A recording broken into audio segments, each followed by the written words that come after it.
Chapter 48, on the day of eternity and the troubles of this life.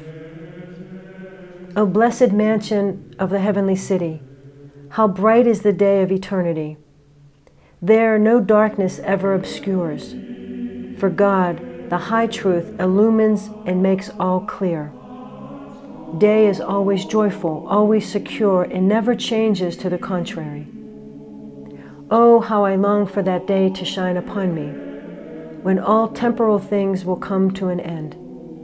That blessed day indeed shines upon the saints with everlasting clarity, while we earthly pilgrims perceive it only as a distant goal, seen only through a dark glass. The heavenly citizens know how full of joy that day is, but we poor banished children of Eve know full well the bitterness, and how tedious are the days of our earthly exile. These days are short indeed, but full of evil, sorrow, and trouble.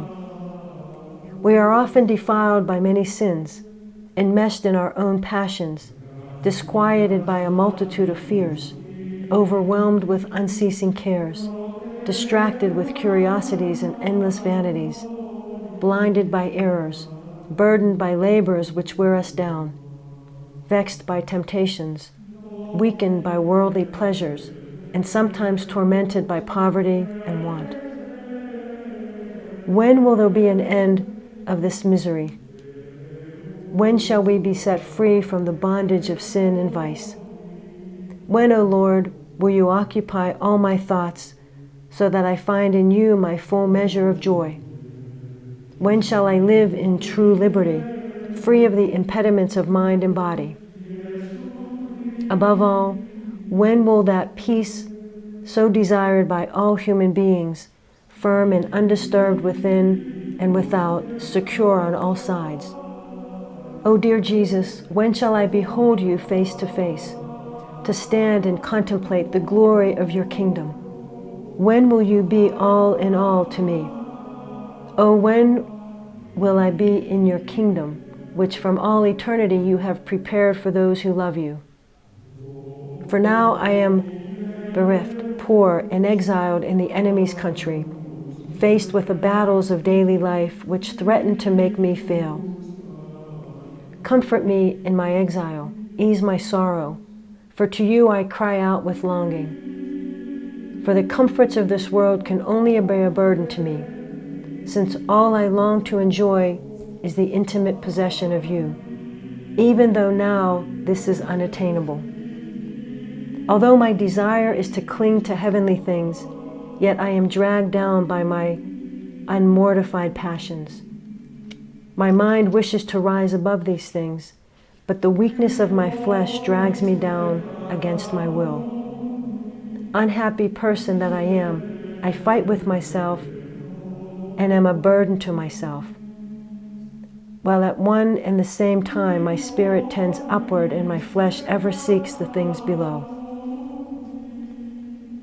What inward suffering is mine, while my mind would think of heavenly things and my prayers are interrupted by a host of carnal thoughts. O dear God, do not remain far from me and depart not from your servant in anger.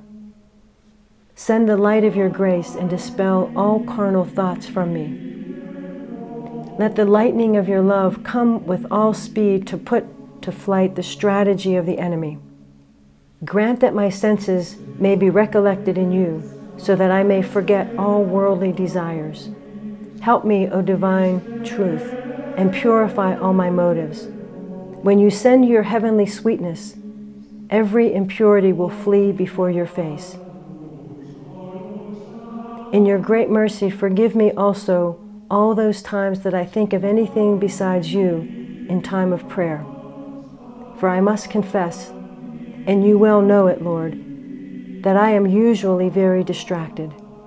So often my thoughts are miles away from where my body stands or sits, and these thoughts are mostly occupied with the things I love. The things I most readily think of are things that are pleasant to nature and the product of habit. But you, O eternal truth, have plainly told us, where your treasure is, there will your heart be also. So if I love heaven, I love to think of heavenly things. But if I love the world, I rejoice at its prosperity and grieve over its adversity. If I love the Spirit, I delight to think of spiritual things. But if I love the flesh, my imagination is occupied with the delights of the flesh. So whatever is uppermost in my affections, these I willingly listen to and speak of, and carry the thoughts of them often in my mind. Blessed are those who abandon all things for love of you, O Lord, who overcome their nature and through fervor of spirit crucify the lusts of the flesh.